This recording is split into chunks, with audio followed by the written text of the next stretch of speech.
Comment Delacroix, par la juxtaposition d'éléments voisins ou contraires, en variant leur proportion ou leur intensité, crée une série infinie de teintes et de tons, jusqu'alors inconnus, à son gré éclatant ou délicat.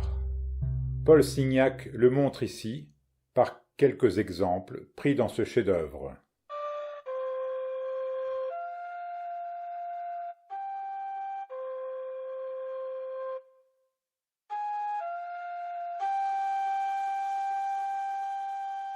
Le corsage orangé-rouge de la femme couchée à gauche a des doublures bleu-vert.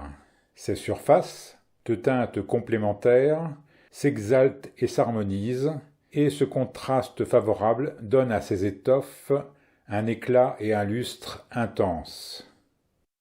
Le turban rouge de la négresse se détache sur une portière à bandes de couleurs différentes, mais il ne rencontre que le lait verdâtre, précisément celui qui forme avec ce rouge l'accord le plus satisfaisant. Les boiseries de l'armoire alternent rouge et vert, et sont un autre spécimen d'harmonie binaire. Le violet et le vert des carreaux du dallage, le bleu de la jupe de la négresse et le rouge de ses rayures présentent des accords non plus de complémentaires, mais de couleurs plus rapprochées. Après ces exemples d'analogie des contraires, il faudrait citer, comme application de l'accord des semblables, presque toutes les parties du tableau. Elles tressaillent et vibrent grâce aux touches de ton sur ton ou de teintes presque identiques dont le maître subtil a martelé, tamponné, caressé, assuré les diverses couleurs posées d'abord à plat et sur lesquelles il revient par cet ingénieux travail de dégradation. L'éclat prestigieux et le charme rutilant de cette œuvre sont dus, non seulement à cet emploi du ton sur ton et du petit intervalle, mais aussi à la création de teintes artificielles, résultant du mélange optique d'éléments plus éloignés.